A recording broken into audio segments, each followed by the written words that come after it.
మనం భూమి మీద ఎక్కడైనా సరే ఒక 100 లీటర్ల నీళ్లను పోశామనుకోండి, ఆ నీళ్లు ఎటు వెళ్తాయి? మనం ఈరోజు పరిశీలిస్తున్న హైడ్రాలజీ డేటా, అలాగే పరిశోధనా పత్రాలు ఒక ఆశ్చర్యకరమైన లెక్కను చెబుతున్నాయి. హ్మ్. అవును. ఆ లెక్క నిజంగానే ఆశ్చర్యంగా ఉంటుంది. అదే ఏంటంటే, ఆ 100 లీటర్లలో దాదాపు 77 లీటర్ల నీరు ఎప్పుడూ బంగాళాఖాతం వైపే ప్రయాణిస్తుంది. దగ్గర్లో అరేబియా సముద్రం ఉన్నా సరే, అటువైపు వెళ్లేది కేవలం 23 లీటర్లు మాత్రమే. రైట్.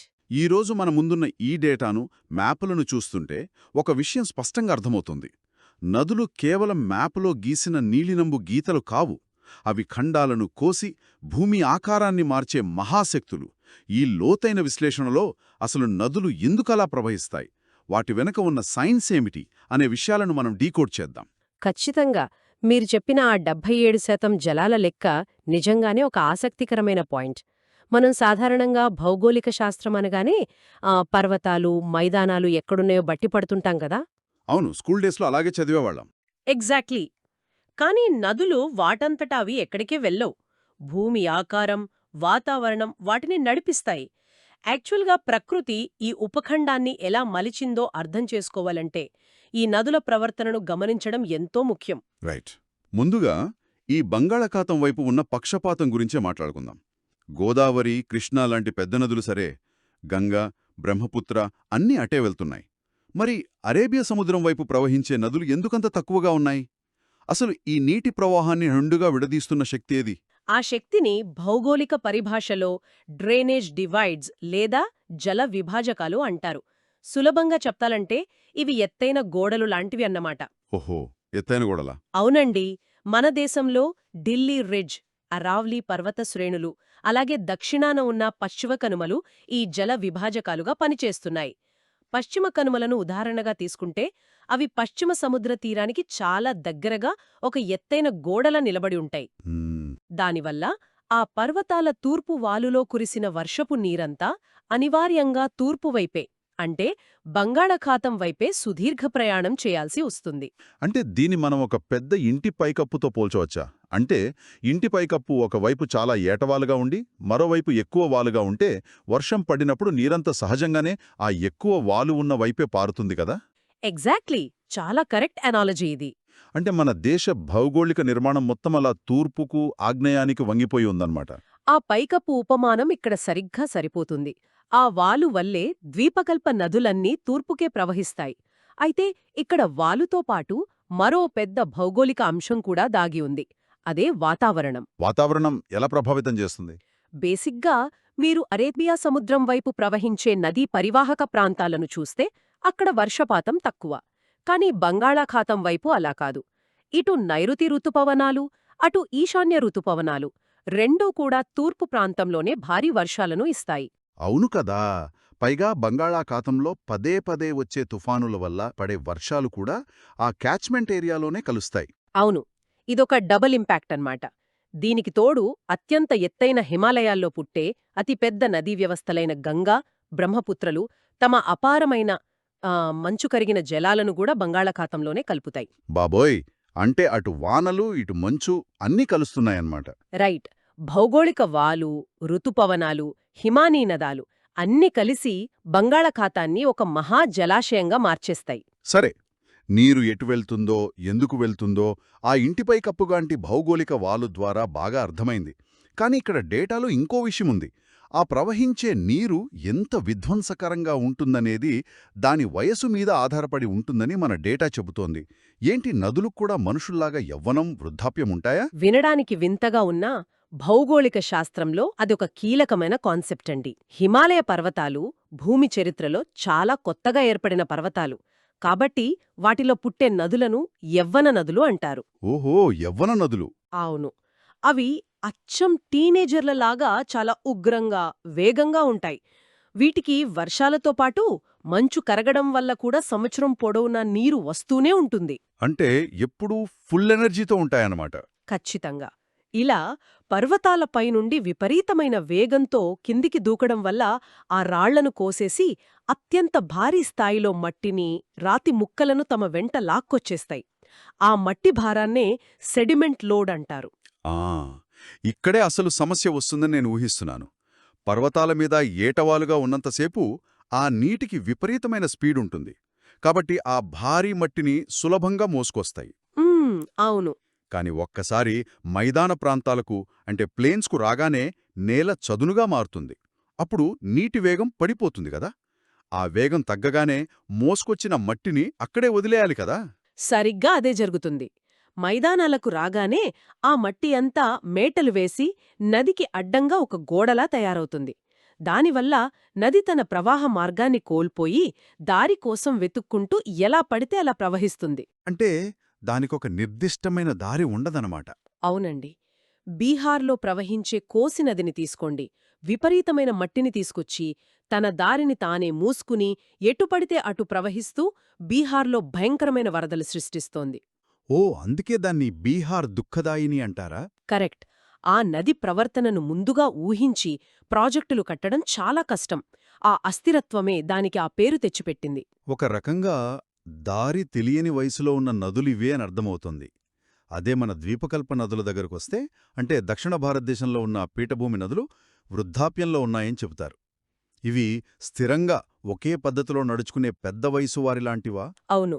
బేసిగ్గా ఇవి హిమాలయ నదుల కంటే కొన్ని మిలియన్ల సంవత్సరాల పురాతనమైనవి. ఇవి ఎప్పుడో పర్వతాలను కోసేసి తమ మార్గాలను విశాలంగా, లోతుగా స్థిరపరుచుకున్నాయి. రైట్. కాబట్టి ఇవి ఒకే దారిలో ప్రవహిస్తాయి. వాటికి వేరే దారి వెతుక్కోవలసిన అవసరం లేదు. పైగా వీటికి కేవలం ఋతుపవనాల వర్షాల వల్లే నీరు అందుతుంది.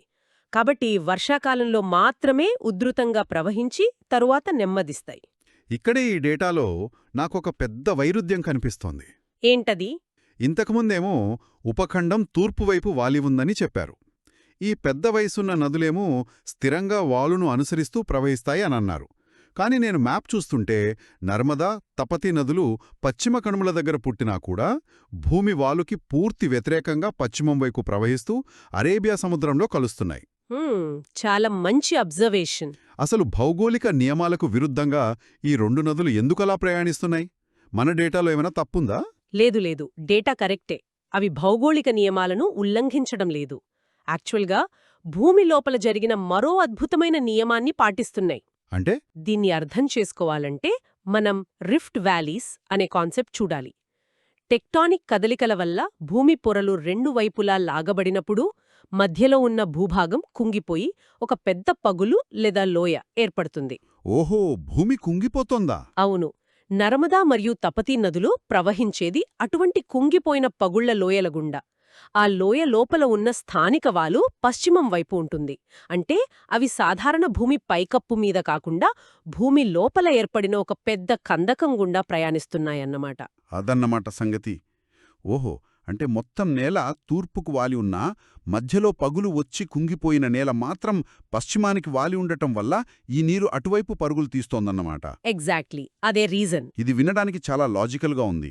అయితే పశ్చిమం వైపు వెళ్లే ఈ నదులు సముద్రంలో కలిసేటప్పుడు డెల్టాలను ఏర్పరచవు అని ఇంకో పాయింట్ ఉంది. తూర్పు తీరంలో గోదావరి, కృష్ణా నదులు సముద్రంలో కలిసే ముందు విశాలమైన వ్యవసాయ యోగ్యమైన డెల్టాలు ఏర్పరుస్తాయి కదా.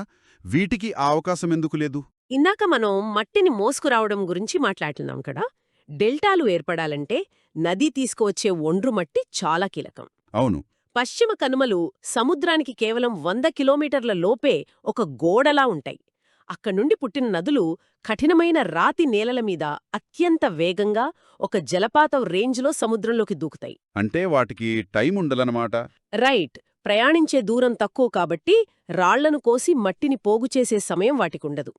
నీటి ప్రవాహం నెమ్మదించకుండా, మట్టి లోడ్ లేకుండా నేరుగా సముద్రంలో కలవడం వల్ల అక్కడ డెల్టాలకు బదులు కేవలం ఎస్చూరీలు మాత్రమే ఏర్పడతాయి. అక్కడ వ్యవసాయానికి అనువైన మైదానాలు ఏర్పడవు. భూమి స్వభావం నీటి ప్రవర్తనను ఎంతలా శాసిస్తోందో కదా.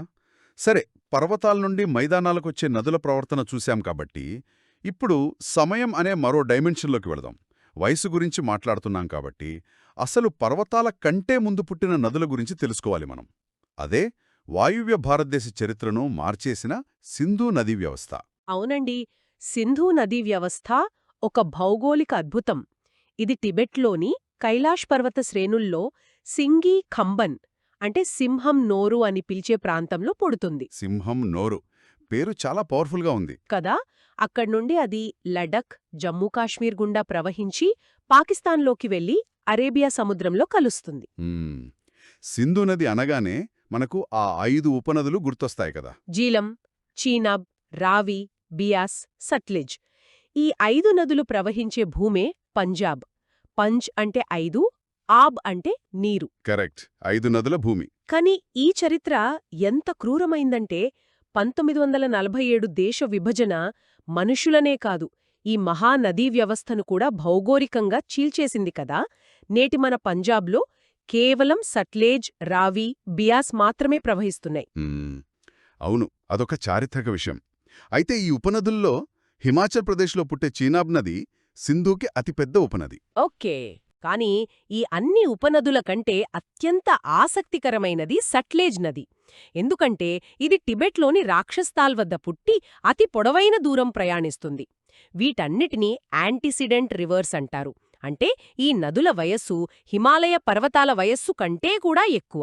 ఒక్క నిమిషం, నాకు లాజికల్ ప్రశ్న ఇక్కడ. చెప్పండి. హిమాలయాలు ప్రపంచంలోనే అత్యంత ఎత్తైన పర్వతాలని మనకు తెలుసు. టెక్టానిక్ ప్లేట్లు గుద్దుకోవడం వల్ల ఆ పర్వతాలు పైకి ఎదుగుతూ వచ్చాయి కదా. ఒక బండరాయి పైకి లేస్తున్నప్పుడు ఆ ప్రవాహం దానిమీద నుండి దారి మళ్ళాలి, లేదా ఆ పర్వతమవతల ఆగిపోయి ఒక సరస్సులా మారిపోవాలి కదా. ఒక నీటి ప్రవాహం ఏకంగా పర్వతాన్నే కోసుకుంటూ తన దారిని తాను ఎలా అట్టెపెట్టుకోగలదు? ఇది భౌతిక శాస్త్ర నియమాలకు విరుద్ధంగా అనిపించడం లేదా? ఏంటంటే ఇది వినడానికి విరుద్ధంగానే అనిపిస్తుంది, కానీ మనమిక్కడ సమయం తాలూకు స్కేల్ అర్థం చేసుకోవాలి. పర్వతాలు ఒక్క రాత్రిలో పైకి లేవలేదు కదా. అవును, లక్షలేళ్లు పడుతుంది. రైట్. సంవత్సరానికి కొన్ని మిల్లీమీటర్ల చొప్పున లక్షలాది ఏళ్లుగా ఎదుగుతూ వచ్చాయి. దీన్ని ఒక కట్టెను రంపంతో కోస్తున్నట్లు ఊహించుకోండి. కట్టె నెమ్మదిగా పైకి వస్తున్నా రంపం దాన్ని నిరంతరం కోస్తూనే ఉంటుంది కదా. ఓ వావ్! అలాగే పర్వతం ఎంత నెమ్మదిగా పైకి లేచిందో సట్లెజ్ నది తన రాపిడితో ఆ రాయిని అంత లోతుగా కోసుకుంటూ వెళ్ళిపోయింది. అంటే అదొక నాన్ స్టాప్ రంపమన్నమాట. ఎగ్జాక్ట్లీ. అందుకే హిమాచల్ ప్రదేశ్లోని షిప్కీలా దగ్గర మనం కొన్ని వందల అడుగుల లోతైన జార్జెస్ను లేదా అగాధాలను చూడవచ్చు. ఆ లోయలే ఆ నది మొండితనానికి, భౌగోళిక కాలక్రమానికి సజీవ సాక్ష్యాలు. రంపంలాంటి నీరు నెమ్మదిగా లేస్తున్న పర్వతాన్ని కోసేసిందనమాట. నిజంగా ప్రకృతి సమయంతో ఆడే ఆటలు ఊహక్కూడా అందవు. సింధు నది వాయువ్య భారతానికి ప్రాణం పోస్తే ఇప్పుడు ఉపఖండపు గుండెకాయలాంటి గంగానదీ వ్యవస్థ వైపు వద్దాం. తప్పకుండా. ఈ వ్యవస్థ గురించి మన సోర్సెస్లో చదువుతుంటే ఇదొక నదిలా కాకుండా ఉత్తర భారతదేశాన్ని నిర్మించే ఒక భారీ ఇండస్ట్రియల్ కన్వేయర్ బెల్ట్లా అనిపిస్తోంది నాకు. నేనిలా ఎందుకంటున్నానంటే కేవలం ఒక్క పాయ నార్త్ ఇండియాను అంత సారవంతం చేయలేదని స్పష్టంగా అర్థమవుతోంది. మీరు వాడిన ఆ కన్వేయర్ బెల్ట్ ఉపమానం చాలా పర్ఫెక్ట్ అండి. ఎందుకంటే గంగానది ఒక సింగిల్ వాటర్ పైప్ లాంటిది కాదు, అది ఒక భారీ నెట్వర్క్. అవును, ఎన్నో నదులు కలుస్తాయి కదా. రైట్. అది నేరుగా గంగోత్రిలో పుట్టదు. ఉత్తరాఖండ్లో భగీరథి, అలాగే బద్రీనాథ్ వద్ద అలకనంద అనే 2 భిన్నమైన నదులు పుట్టి ఎన్నో పర్వతాలను కోసుకుంటూ వచ్చి దేవప్రయాగ వద్ద కలుస్తాయి. ఆ సంగమం తర్వాత మాత్రమే ఏర్పడే ఆ భారీ జలరాశిని గంగా అంటారు. ఓహో, అప్పటిదాకా దాన్ని గంగా అనరా? అవునండి, కలయిక తర్వాతే గంగా అంటారు. అక్కడి నుండి ఆ ప్రధాన కన్వేయర్ బెల్ట్ మైదానాల్లోకి ప్రవేశిస్తుంది. అంటే ఈ మెయిన్ బెల్ట్కి ఇరువైపులా ఎన్నో ఉపనదులు తమ వంతు రా మెటీరియల్ అంటే ఒండ్రు మట్టిని తీసుకొచ్చి కలపటం వల్లే ఆ ప్రాంతం ప్రపంచంలోనే అత్యంత సారవంతమైన వ్యవసాయ భూమిగా మారిపోయిందనమాట. ఖచ్చితమైన విశ్లేషణ. గంగకు కుడివైపున వచ్చి కలిసే అతిపెద్ద ఉపనది యమున. ఇది యమునోత్రిలో పుట్టి సమాంతరంగా ప్రయాణించి ప్రయాగ్రాజ్ వద్ద గంగతో కలుస్తుంది. అయితే ఇక్కడ ఈ ఉపనదులు సృష్టించిన కొన్ని భౌగోళిక వింతలున్నాయి. యమునా నదికి చంబల్ అనే ఉపనది ఉంది కదా. ఆ చంబల్ నది ప్రవహించే విధానం ఆ ప్రాంత రూపురేఖలనే కాదు, సామాజిక చరిత్రను కూడా మార్చేసింది. ఆ ప్రాంతాన్ని చంబల్ రావిన్స్ లేదా బ్యాడ్ల్యాండ్ టోపోగ్రఫీ అంటారు. బ్యాడ్ల్యాండ్స్ అంటే ఈ నది వ్యవసాయానికి పనికిరాని భూమిని తయారుచేసిందా? మనం ఇందాక చంబల్లోయల్లో బందిపోట్లు, డాకులకు సంబంధించిన కథలు విన్నామని మాట్లాడుకున్నాం కదా. ఒక భౌగోళిక నిర్మాణం నేరస్తులకు ఎలా ఆశ్రయమిస్తుంది? అది ఎలాగంటే ఆ ప్రాంతంలో నేల చాలా మృదువుగా ఉంటుంది.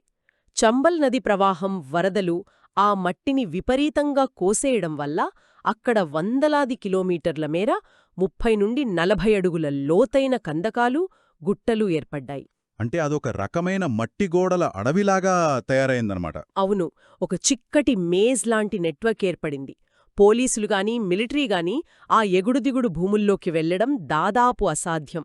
భౌగోళికంగా ఏర్పడిన ఆ చిక్కుముడిలే దశాబ్దాలపాటు చంబల్ దొంగలకు సురక్షితమైన కోటలా మారాయి. వావ్! ఇది చాలా ఆసక్తికరంగా ఉంది.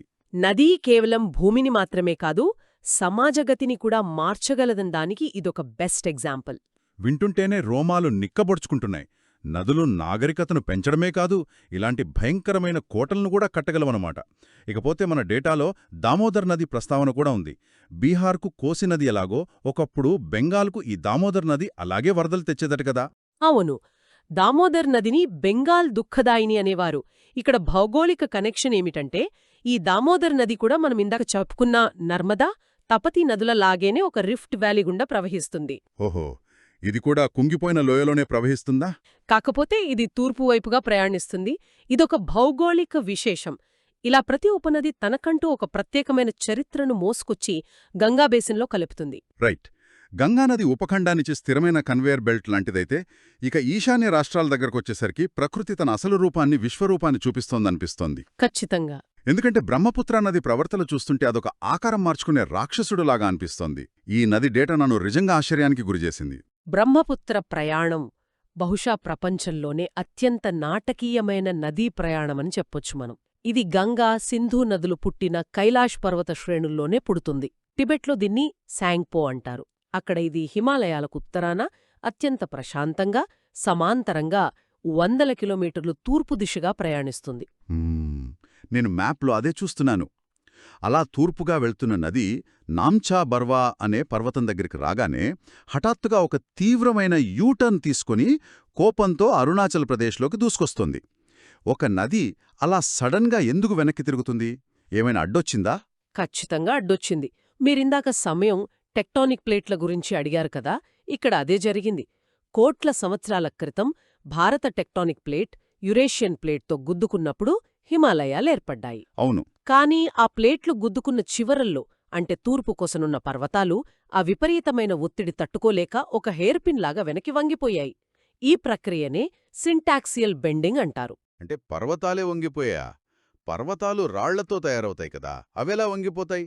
రబ్బర్ బ్యాండ్లాగా వంగడం సాధ్యమేనా?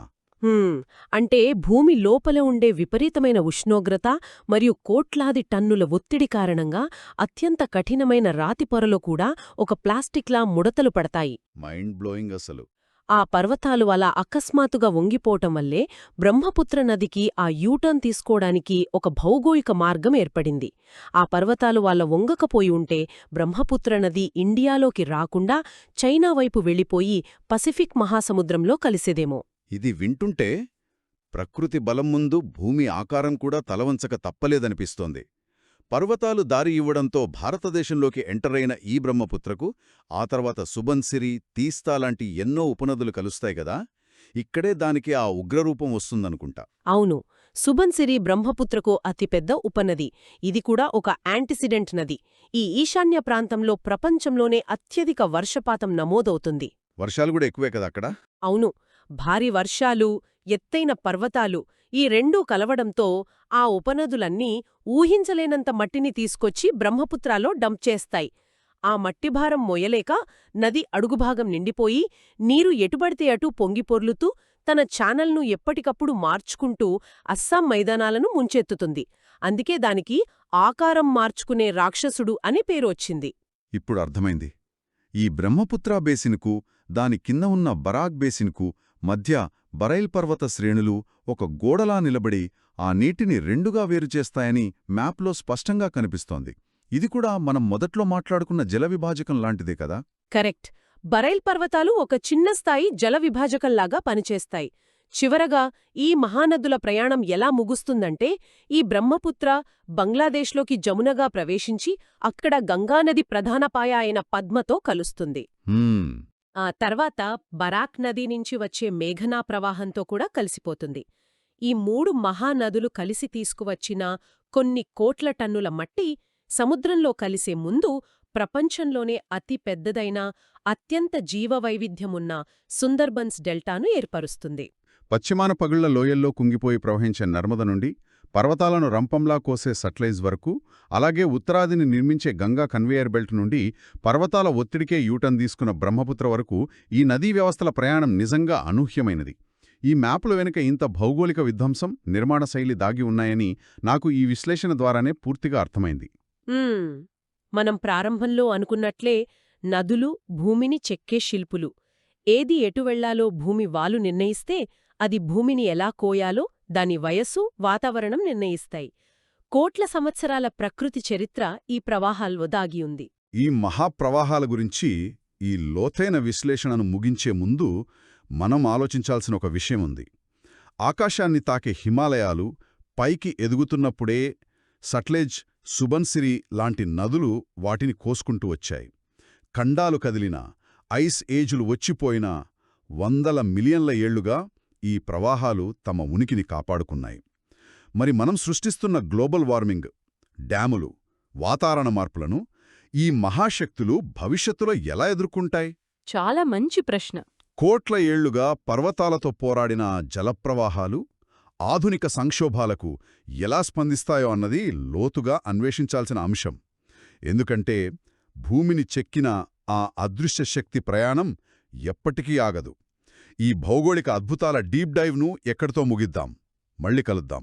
మనం భూమి మీద ఎక్కడైనా సరే ఒక 100 లీటర్ల నీళ్లను పోశామనుకోండి, ఆ నీళ్లు ఎటు వెళ్తాయి? మనం ఈరోజు పరిశీలిస్తున్న హైడ్రాలజీ డేటా, అలాగే పరిశోధనా పత్రాలు ఒక ఆశ్చర్యకరమైన లెక్కను చెబుతున్నాయి.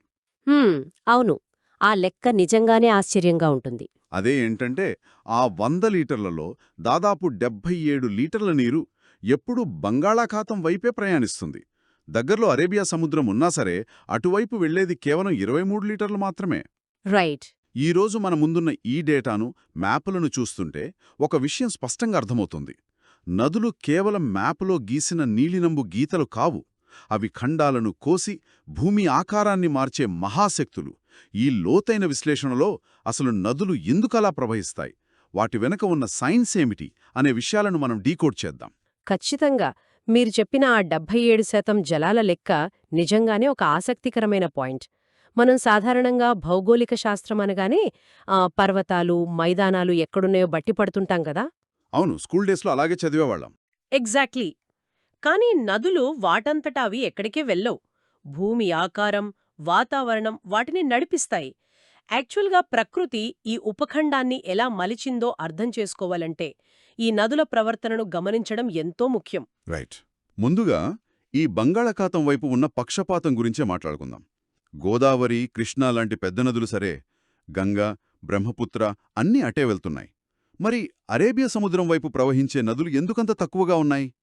అసలు ఈ నీటి ప్రవాహాన్ని రెండుగా విడదీస్తున్న శక్తి ఏది? ఆ శక్తిని భౌగోళిక పరిభాషలో డ్రైనేజ్ డివైడ్స్ లేదా జల విభాజకాలు అంటారు. సులభంగా చెప్తాలంటే ఇవి ఎత్తైన గోడలు లాంటివి అన్నమాట. ఓహో, ఎత్తైన గోడలా? అవునండి. మన దేశంలో ఢిల్లీ రిడ్జ్, అరావ్లీ పర్వత శ్రేణులు, అలాగే దక్షిణాన ఉన్న పశ్చిమ కనుమలు ఈ జల విభాజకాలుగా పనిచేస్తున్నాయి. పశ్చిమ కనుమలను ఉదాహరణగా తీసుకుంటే అవి పశ్చిమ సముద్ర తీరానికి చాలా దగ్గరగా ఒక ఎత్తైన గోడలా నిలబడి ఉంటాయి. దానివల్ల ఆ పర్వతాల తూర్పు వాలులో కురిసిన వర్షపు నీరంతా అనివార్యంగా తూర్పువైపే, అంటే బంగాళాఖాతం వైపే సుదీర్ఘ ప్రయాణం చేయాల్సి వస్తుంది. అంటే దీన్ని మనం ఒక పెద్ద ఇంటి పైకప్పుతో పోల్చవచ్చా? అంటే ఇంటి పైకప్పు ఒకవైపు చాలా ఏటవాలుగా ఉండి మరోవైపు ఎక్కువ వాలుగా ఉంటే వర్షం పడినప్పుడు నీరంతా సహజంగానే ఆ ఎక్కువ వాలు ఉన్న వైపే పారుతుంది కదా? ఎగ్జాక్ట్లీ. చాలా కరెక్ట్ అనాలజీ ఇది. అంటే మన దేశ భౌగోళిక నిర్మాణం మొత్తం అలా తూర్పుకు, ఆగ్నేయానికి వంగిపోయి ఉందన్నమాట. ఆ పైకప్పు ఉపమానం ఇక్కడ సరిగ్గా సరిపోతుంది. ఆ వాలు వల్లే ద్వీపకల్ప నదులన్నీ తూర్పుకే ప్రవహిస్తాయి. అయితే ఇక్కడ వాలుతో పాటు మరో పెద్ద భౌగోళిక అంశం కూడా దాగి ఉంది. అదే వాతావరణం. వాతావరణం ఎలా ప్రభావితం చేస్తుంది? బేసిక్గా మీరు అరేబియా సముద్రం వైపు ప్రవహించే నదీ పరివాహక ప్రాంతాలను చూస్తే అక్కడ వర్షపాతం తక్కువ. కానీ బంగాళాఖాతం వైపు అలా కాదు. ఇటు నైరుతి ఋతుపవనాలు, అటు ఈశాన్య ఋతుపవనాలు రెండూ కూడా తూర్పు ప్రాంతంలోనే భారీ వర్షాలను ఇస్తాయి. అవును కదా. పైగా బంగాళాఖాతంలో పదే పదే వచ్చే తుఫానుల వల్ల పడే వర్షాలు కూడా ఆ క్యాచ్మెంట్ ఏరియాలోనే కలుస్తాయి. అవును, ఇదొక డబుల్ ఇంపాక్ట్ అన్నమాట. దీనికి తోడు అత్యంత ఎత్తైన హిమాలయాల్లో పుట్టే అతిపెద్ద నదీ వ్యవస్థలైన గంగా, బ్రహ్మపుత్రలు తమ అపారమైన మంచు కరిగిన జలాలను కూడా బంగాళాఖాతంలోనే కలుపుతాయి. బాబోయ్! అంటే అటు వానలు, ఇటు మంచు అన్నీ కలుస్తున్నాయన్నమాట. రైట్. భౌగోళిక వాలు, ఋతుపవనాలు, హిమానీ నదాలు అన్నీ కలిసి బంగాళాఖాతాన్ని ఒక మహా జలాశయంగా మార్చేస్తాయి. సరే, నీరు ఎటు వెళ్తుందో, ఎందుకు వెళ్తుందో ఆ ఇంటిపై కప్పుగాంటి భౌగోళిక వాలు ద్వారా బాగా అర్థమైంది. కానీ ఇక్కడ డేటాలో ఇంకో విషయముంది. ఆ ప్రవహించే నీరు ఎంత విధ్వంసకరంగా ఉంటుందనేది దాని వయసు మీద ఆధారపడి ఉంటుందని మన డేటా చెబుతోంది. ఏంటి, నదులకు కూడా మనుషుల్లాగా యవ్వనం, వృద్ధాప్యముంటాయా? వినడానికి వింతగా ఉన్నా భౌగోళిక శాస్త్రంలో అదొక కీలకమైన కాన్సెప్ట్ అండి. హిమాలయ పర్వతాలు భూమి చరిత్రలో చాలా కొత్తగా ఏర్పడిన పర్వతాలు. కాబట్టి వాటిలో పుట్టే నదులను యవ్వన నదులు అంటారు. ఓహో, యవ్వన నదులు. అవును. అవి అచ్చం టీనేజర్లలాగా చాలా ఉగ్రంగా, వేగంగా ఉంటాయి. వీటికి వర్షాలతో పాటు మంచు కరగడం వల్ల కూడా సంవత్సరం పొడవునా నీరు వస్తూనే ఉంటుంది. అంటే ఎప్పుడూ ఫుల్ ఎనర్జీతో ఉంటాయన్నమాట. ఖచ్చితంగా. ఇలా పర్వతాలపై నుండి విపరీతమైన వేగంతో కిందికి దూకడం వల్ల ఆ రాళ్లను కోసేసి అత్యంత భారీ స్థాయిలో మట్టిని, రాతి ముక్కలను తమ వెంట లాక్కొచ్చేస్తాయి. ఆ మట్టి భారాన్నే సెడిమెంట్ లోడ్ అంటారు. ఆ, ఇక్కడే అసలు సమస్య వస్తుందని నేను ఊహిస్తున్నాను. పర్వతాల మీద ఏటవాలుగా ఉన్నంతసేపు ఆ నీటికి విపరీతమైన స్పీడుంటుంది. కాబట్టి ఆ భారీ మట్టిని సులభంగా మోసుకొస్తాయి. అవును. కాని ఒక్కసారి మైదాన ప్రాంతాలకు అంటే ప్లేన్స్కు రాగానే నేల చదునుగా మారుతుంది. అప్పుడు నీటి వేగం పడిపోతుంది కదా. ఆ వేగం తగ్గగానే మోసుకొచ్చిన మట్టిని అక్కడే వదిలేయాలి కదా. సరిగ్గా అదే జరుగుతుంది. మైదానాలకు రాగానే ఆ మట్టి అంతా మేటలు వేసి నదికి అడ్డంగా ఒక గోడలా తయారవుతుంది. దానివల్ల నది తన ప్రవాహ మార్గాన్ని కోల్పోయి దారికోసం వెతుక్కుంటూ ఎలా పడితే అలా ప్రవహిస్తుంది. అంటే దానికొక నిర్దిష్టమైన దారి ఉండదనమాట. అవునండి. బీహార్లో ప్రవహించే కోసి నదిని తీసుకోండి. విపరీతమైన మట్టిని తీసుకొచ్చి తన దారిని తానే మూసుకుని ఎటుపడితే అటు ప్రవహిస్తూ బీహార్లో భయంకరమైన వరదలు సృష్టిస్తోంది. ఓ, అందుకే దాన్ని బీహార్ దుఃఖదాయిని అంటారా? కరెక్ట్. ఆ నది ప్రవర్తనను ముందుగా ఊహించి ప్రాజెక్టులు కట్టడం చాలా కష్టం. ఆ అస్థిరత్వమే దానికి ఆ పేరు తెచ్చిపెట్టింది. ఒక రకంగా దారి తెలియని వయసులో ఉన్న నదులివే అని అర్థమవుతోంది. అదే మన ద్వీపకల్ప నదుల దగ్గరకొస్తే, అంటే దక్షిణ భారతదేశంలో ఉన్న పీఠభూమి నదులు వృద్ధాప్యంలో ఉన్నాయని చెబుతారు. ఇవి స్థిరంగా ఒకే పద్ధతిలో నడుచుకునే పెద్ద వయసు వారిలాంటివా? అవును. బేసిగ్గా ఇవి హిమాలయ నదుల కంటే కొన్ని మిలియన్ల సంవత్సరాల పురాతనమైనవి. ఇవి ఎప్పుడో పర్వతాలను కోసేసి తమ మార్గాలను విశాలంగా, లోతుగా స్థిరపరుచుకున్నాయి.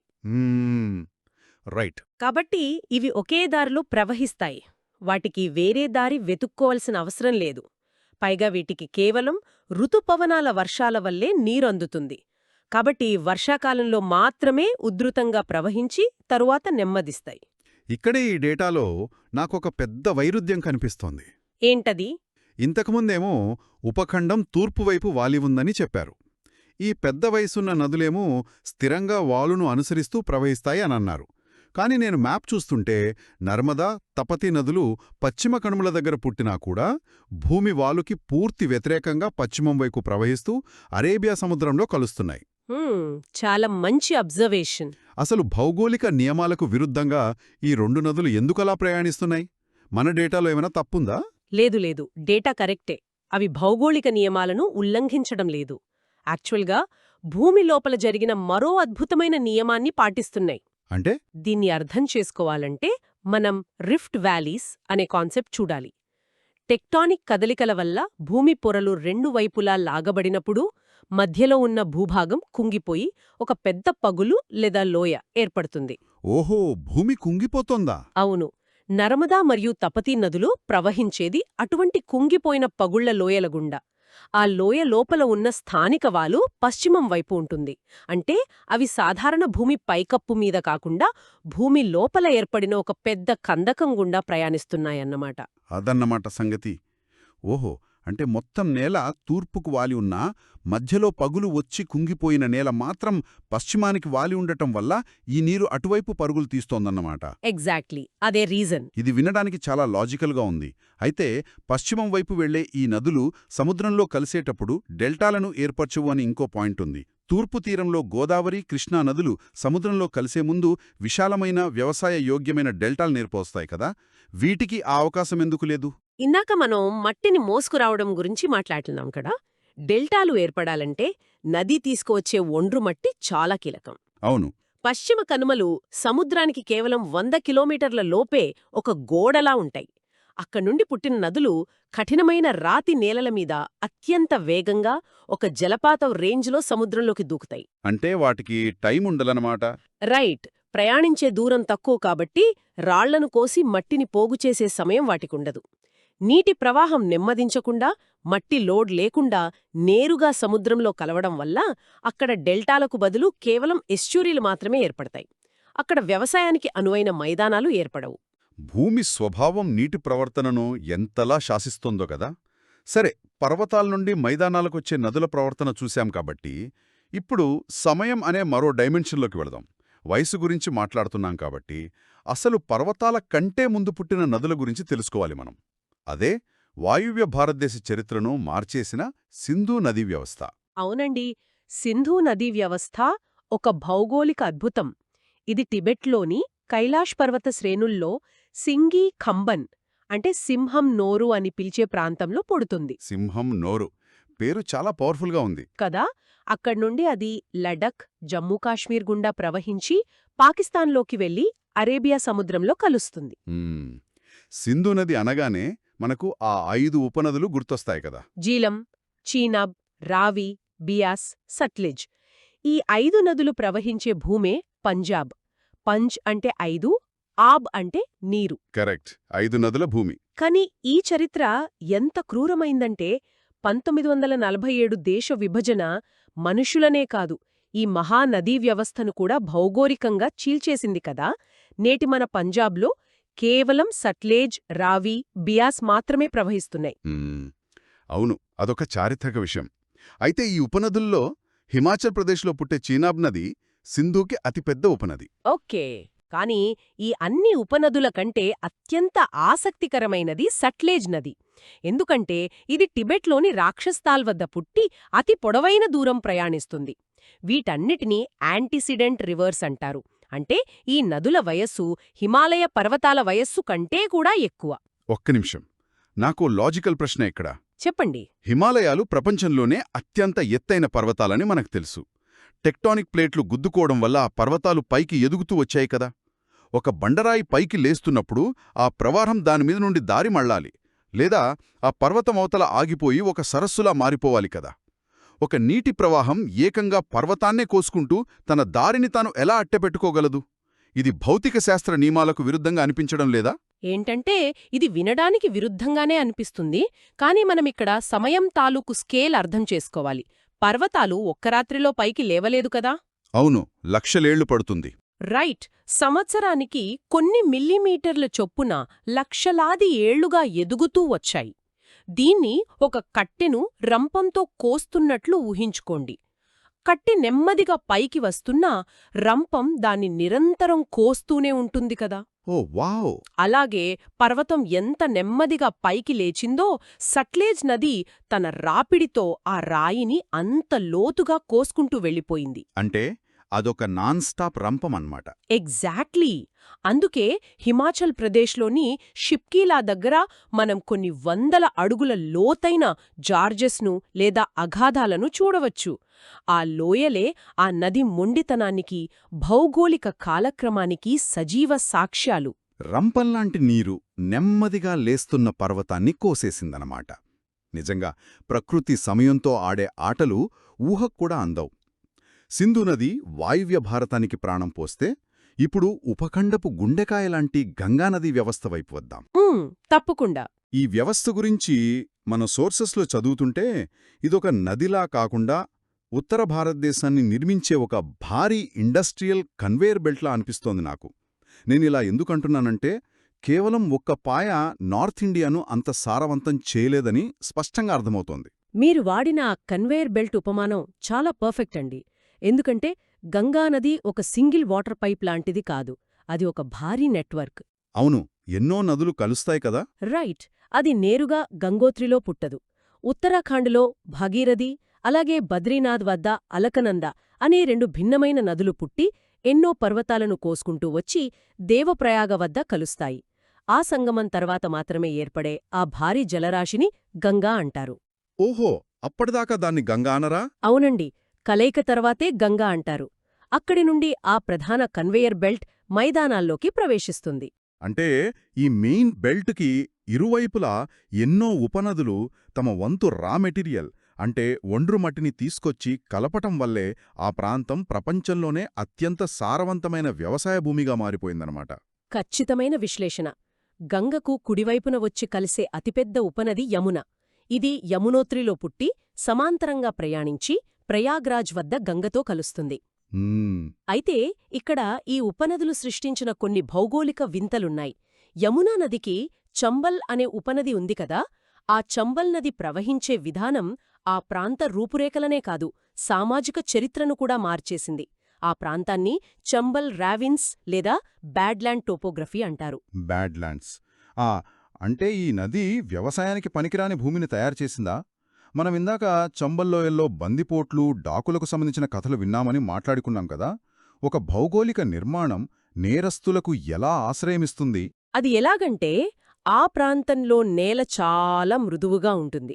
చంబల్ నది ప్రవాహం, వరదలు ఆ మట్టిని విపరీతంగా కోసేయడం వల్ల అక్కడ వందలాది కిలోమీటర్ల మేర 30 నుండి 40 అడుగుల లోతైన కందకాలు, గుట్టలు ఏర్పడ్డాయి. అంటే అదొక రకమైన మట్టిగోడల అడవిలాగా తయారైందనమాట. అవును, ఒక చిక్కటి మేజ్ లాంటి నెట్వర్క్ ఏర్పడింది.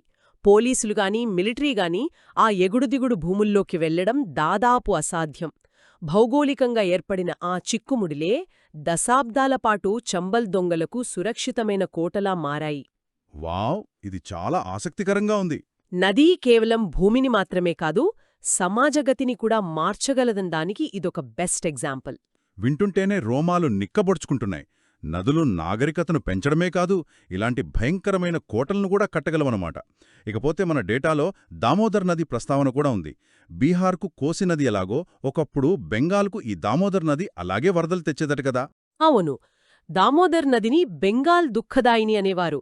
ఇక్కడ భౌగోళిక కనెక్షన్ ఏమిటంటే, ఈ దామోదర్ నది కూడా మనం ఇందాక చెప్పుకున్న నర్మదా, తపతీ నదుల లాగేనే ఒక రిఫ్ట్ వ్యాలీ గుండా ప్రవహిస్తుంది. ఓహో, ఇది కూడా కుంగిపోయిన లోయలోనే ప్రవహిస్తుందా? కాకపోతే ఇది తూర్పు వైపుగా ప్రయాణిస్తుంది. ఇదొక భౌగోళిక విశేషం. ఇలా ప్రతి ఉపనది తనకంటూ ఒక ప్రత్యేకమైన చరిత్రను మోసుకొచ్చి గంగా బేసిన్లో కలుపుతుంది. రైట్. గంగానది ఉపఖండానికి స్థిరమైన కన్వేయర్ బెల్ట్ లాంటిదైతే, ఇక ఈశాన్య రాష్ట్రాల దగ్గరకొచ్చేసరికి ప్రకృతి తన అసలు రూపాన్ని, విశ్వరూపాన్ని చూపిస్తోందనిపిస్తోంది. ఖచ్చితంగా. ఎందుకంటే బ్రహ్మపుత్ర నది ప్రవర్తన చూస్తుంటే అదొక ఆకారం మార్చుకునే రాక్షసుడులాగా అనిపిస్తోంది. ఈ నది డేటా నన్ను నిజంగా ఆశ్చర్యానికి గురిచేసింది.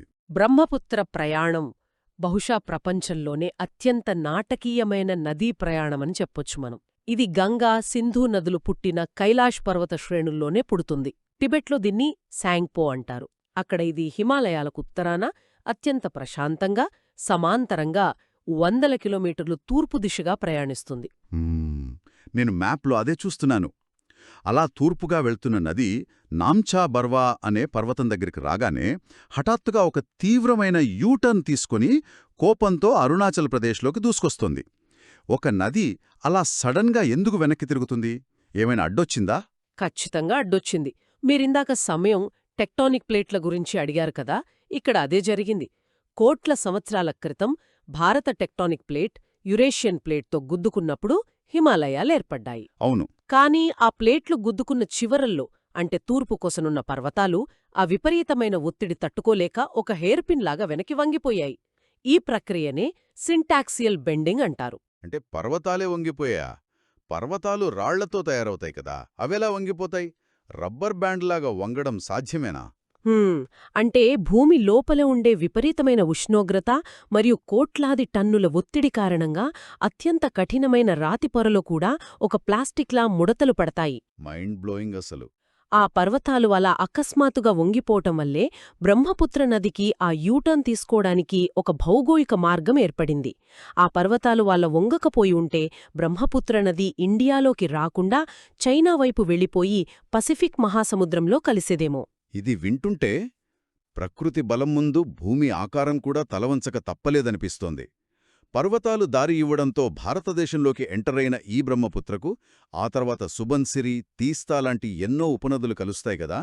ఇక్కడే దానికి ఆ ఉగ్రరూపం వస్తుందనుకుంటా. అవును, సుబన్సిరి బ్రహ్మపుత్రకు అతిపెద్ద ఉపనది. ఇది కూడా ఒక యాంటిసిడెంట్ నది.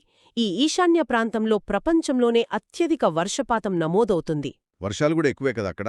అవును, భారీ వర్షాలు, ఎత్తైన పర్వతాలు ఈ రెండూ కలవడంతో ఆ ఉపనదులన్నీ ఊహించలేనంత మట్టిని తీసుకొచ్చి బ్రహ్మపుత్రాలో డంప్ చేస్తాయి. ఆ మట్టిభారం మొయ్యలేక నది అడుగుభాగం నిండిపోయి నీరు ఎటుబడితే అటూ పొంగిపొర్లుతూ తన ఛానల్ను ఎప్పటికప్పుడు మార్చుకుంటూ అస్సాం మైదానాలను ముంచెత్తుతుంది. అందుకే దానికి ఆకారం మార్చుకునే రాక్షసుడు అనే పేరు వచ్చింది. ఇప్పుడు అర్థమైంది. ఈ బ్రహ్మపుత్రా బేసిన్కు, దాని కింద ఉన్న బరాక్ బేసిన్కు మధ్య బరైల్ పర్వత శ్రేణులు ఒక గోడలా నిలబడి ఆ నీటిని రెండుగా వేరుచేస్తాయని మ్యాప్లో స్పష్టంగా కనిపిస్తోంది. ఇది కూడా మనం మొదట్లో మాట్లాడుకున్న జల విభాజకం లాంటిదే కదా. కరెక్ట్. బరైల్ పర్వతాలు ఒక చిన్న స్థాయి జల విభాజకంలాగా పనిచేస్తాయి. చివరగా ఈ మహానదుల ప్రయాణం ఎలా ముగుస్తుందంటే ఈ బ్రహ్మపుత్ర బంగ్లాదేశ్లోకి జమునగా ప్రవేశించి అక్కడ గంగానది ప్రధాన పాయ అయిన పద్మతో కలుస్తుంది. ఆ తర్వాత బరాక్ నది నుంచి వచ్చే మేఘనా ప్రవాహంతో కూడా కలిసిపోతుంది. ఈ మూడు మహానదులు కలిసి తీసుకువచ్చిన కొన్ని కోట్ల టన్నుల మట్టి సముద్రంలో కలిసే ముందు ప్రపంచంలోనే అతి పెద్దదైన, అత్యంత జీవవైవిధ్యమున్న సుందర్బన్స్ డెల్టాను ఏర్పరుస్తుంది. పశ్చిమాన పగుళ్ల లోయల్లో కుంగిపోయి ప్రవహించే నర్మద నుండి పర్వతాలను రంపంలా కోసే సట్లైజ్ వరకు, అలాగే ఉత్తరాదిని నిర్మించే గంగా కన్వేయర్ బెల్ట్ నుండి పర్వతాల ఒత్తిడికే యూటర్న్ తీసుకున్న బ్రహ్మపుత్ర వరకు ఈ నదీ వ్యవస్థల ప్రయాణం నిజంగా అనూహ్యమైనది. ఈ మ్యాపుల వెనుక ఇంత భౌగోళిక విధ్వంసం, నిర్మాణ శైలి దాగి ఉన్నాయని నాకు ఈ విశ్లేషణ ద్వారానే పూర్తిగా అర్థమైంది. మనం ప్రారంభంలో అనుకున్నట్లే నదులు భూమిని చెక్కే శిల్పులు. ఏది ఎటు వెళ్లాలో భూమి వాలు నిర్ణయిస్తే అది భూమిని ఎలా కోయాలో దాని వయస్సు, వాతావరణం నిర్ణయిస్తాయి. కోట్ల సంవత్సరాల ప్రకృతి చరిత్ర ఈ ప్రవాహాల్లో దాగి ఉంది. ఈ మహాప్రవాహాల గురించి ఈ లోతైన విశ్లేషణను ముగించే ముందు మనం ఆలోచించాల్సిన ఒక విషయం ఉంది. ఆకాశాన్ని తాకే హిమాలయాలు పైకి ఎదుగుతున్నప్పుడే సట్లెజ్, సుబన్సిరి లాంటి నదులు వాటిని కోసుకుంటూ వచ్చాయి. ఖండాలు కదిలిన, ఐస్ ఏజులు వచ్చిపోయిన వందల మిలియన్ల ఏళ్లుగా ఈ ప్రవాహాలు తమ ఉనికిని కాపాడుకున్నాయి. మరి మనం సృష్టిస్తున్న గ్లోబల్ వార్మింగ్, డ్యాములు, వాతావరణ మార్పులను ఈ మహాశక్తులు భవిష్యత్తులో ఎలా ఎదుర్కొంటాయి? చాలా మంచి ప్రశ్న. కోట్ల ఏళ్లుగా పర్వతాలతో పోరాడిన జలప్రవాహాలు ఆధునిక సంక్షోభాలకు ఎలా స్పందిస్తాయో అన్నది లోతుగా అన్వేషించాల్సిన అంశం. ఎందుకంటే భూమిని చెక్కిన ఆ అదృశ్య శక్తి ప్రయాణం ఎప్పటికీ ఆగదు. ఈ భౌగోళిక అద్భుతాల డీప్ డైవ్ను ఎక్కడితో ముగిద్దాం. మళ్ళీ కలుద్దాం. మనం భూమి మీద ఎక్కడైనా సరే ఒక 100 లీటర్ల నీళ్లను పోశామనుకోండి, ఆ నీళ్లు ఎటు వెళ్తాయి? మనం ఈరోజు పరిశీలిస్తున్న హైడ్రాలజీ డేటా, అలాగే పరిశోధనా పత్రాలు ఒక ఆశ్చర్యకరమైన లెక్కను చెబుతున్నాయి. అవును, ఆ లెక్క నిజంగానే ఆశ్చర్యంగా ఉంటుంది. అదే ఏంటంటే ఆ 100 లీటర్లలో దాదాపు 77 లీటర్ల నీరు ఎప్పుడూ బంగాళాఖాతం వైపే ప్రయాణిస్తుంది. దగ్గర్లో అరేబియా సముద్రం ఉన్నా సరే అటువైపు వెళ్లేది కేవలం 23 లీటర్లు మాత్రమే. రైట్. ఈరోజు మన ముందున్న ఈ డేటాను, మ్యాపులను చూస్తుంటే ఒక విషయం స్పష్టంగా అర్థమవుతుంది. నదులు కేవలం మ్యాపులో గీసిన నీలినంబు గీతలు కావు. అవి ఖండాలను కోసి భూమి ఆకారాన్ని మార్చే మహాశక్తులు. ఈ లోతైన విశ్లేషణలో అసలు నదులు ఎందుకలా ప్రవహిస్తాయి, వాటి వెనుక ఉన్న సైన్స్ ఏమిటి అనే విషయాలను మనం డీకోడ్ చేద్దాం. ఖచ్చితంగా. మీరు చెప్పిన ఆ 77% జలాల లెక్క నిజంగానే ఒక ఆసక్తికరమైన పాయింట్. మనం సాధారణంగా భౌగోళిక శాస్త్రం అనగానే పర్వతాలు, మైదానాలు ఎక్కడున్నాయో బట్టి పడుతుంటాం కదా. అవును, స్కూల్ డేస్లో అలాగే చదివేవాళ్ళం. ఎగ్జాక్ట్లీ. కానీ నదులు వాటంతటా అవి ఎక్కడికే వెళ్ళవు. భూమి ఆకారం, వాతావరణం వాటిని నడిపిస్తాయి. యాక్చువల్గా ప్రకృతి ఈ ఉపఖండాన్ని ఎలా మలిచిందో అర్థం చేసుకోవాలంటే ఈ నదుల ప్రవర్తనను గమనించడం ఎంతో ముఖ్యం. రైట్. ముందుగా ఈ బంగాళాఖాతం వైపు ఉన్న పక్షపాతం గురించే మాట్లాడుకుందాం. గోదావరి, కృష్ణా లాంటి పెద్ద నదులు సరే, గంగా, బ్రహ్మపుత్ర అన్నీ అటే వెళ్తున్నాయి. మరి అరేబియా సముద్రం వైపు ప్రవహించే నదులు ఎందుకంత తక్కువగా ఉన్నాయి? అసలు ఈ నీటి ప్రవాహాన్ని రెండుగా విడదీస్తున్న శక్తి ఏది? ఆ శక్తిని భౌగోళిక పరిభాషలో డ్రైనేజ్ డివైడ్స్ లేదా జల విభాజకాలు అంటారు. సులభంగా చెప్పాలంటే ఇవి ఎత్తైన గోడలు లాంటివి అన్నమాట. ఓహో, ఎత్తైన గోడలా? అవునండి. మన దేశంలో ఢిల్లీ రిడ్జ్, అరావ్లీ పర్వత శ్రేణులు, అలాగే దక్షిణాన ఉన్న పశ్చిమ కనుమలు ఈ జల విభాజకాలుగా పనిచేస్తున్నాయి. పశ్చిమ కనుమలను ఉదాహరణగా తీసుకుంటే అవి పశ్చిమ సముద్ర తీరానికి చాలా దగ్గరగా ఒక ఎత్తైన గోడలా నిలబడి ఉంటాయి. దానివల్ల ఆ పర్వతాల తూర్పు వాలులో కురిసిన వర్షపు నీరంతా అనివార్యంగా తూర్పువైపే, అంటే బంగాళాఖాతం వైపే సుదీర్ఘ ప్రయాణం చేయాల్సి వస్తుంది. అంటే దీన్ని మనం ఒక పెద్ద ఇంటి పైకప్పుతో పోల్చవచ్చా? అంటే ఇంటి పైకప్పు ఒకవైపు చాలా ఏటవాలుగా ఉండి మరోవైపు ఎక్కువ వాలుగా ఉంటే వర్షం పడినప్పుడు నీరంతా సహజంగానే ఆ ఎక్కువ వాలు ఉన్న వైపే పారుతుంది కదా? ఎగ్జాక్ట్లీ, చాలా కరెక్ట్ అనాలజీ ఇది. అంటే మన దేశ భౌగోళిక నిర్మాణం మొత్తం అలా తూర్పుకు ఆగ్నేయానికి వంగిపోయి ఉందన్నమాట. ఆ పైకప్పు ఉపమానం ఇక్కడ సరిగ్గా సరిపోతుంది. ఆ వాలు వల్లే ద్వీపకల్ప నదులన్నీ తూర్పుకే ప్రవహిస్తాయి. అయితే ఇక్కడ వాలుతో పాటు మరో పెద్ద భౌగోళిక అంశం కూడా దాగి ఉంది. అదే వాతావరణం. వాతావరణం ఎలా ప్రభావితం చేస్తుంది? బేసిగ్గా మీరు అరేబియా సముద్రం వైపు ప్రవహించే నదీ పరివాహక ప్రాంతాలను చూస్తే అక్కడ వర్షపాతం తక్కువ. కానీ బంగాళాఖాతం వైపు అలా కాదు. ఇటు నైరుతి ఋతుపవనాలు, అటు ఈశాన్య ఋతుపవనాలు రెండూ కూడా తూర్పు ప్రాంతంలోనే భారీ వర్షాలను ఇస్తాయి. అవును కదా. పైగా బంగాళాఖాతంలో పదే పదే వచ్చే తుఫానుల వల్ల పడే వర్షాలు కూడా ఆ క్యాచ్మెంట్ ఏరియాలోనే కలుస్తాయి. అవును, ఇదొక డబుల్ ఇంపాక్ట్ అన్నమాట. దీనికి తోడు అత్యంత ఎత్తైన హిమాలయాల్లో పుట్టే అతిపెద్ద నదీ వ్యవస్థలైన గంగా, బ్రహ్మపుత్రలు తమ అపారమైన మంచు కరిగిన జలాలను కూడా బంగాళాఖాతంలోనే కలుపుతాయి. బాబోయ్! అంటే అటు వానలు ఇటు మంచు అన్నీ కలుస్తున్నాయన్నమాట. రైట్. భౌగోళిక వాలు, ఋతుపవనాలు, హిమానీనదాలు అన్నీ కలిసి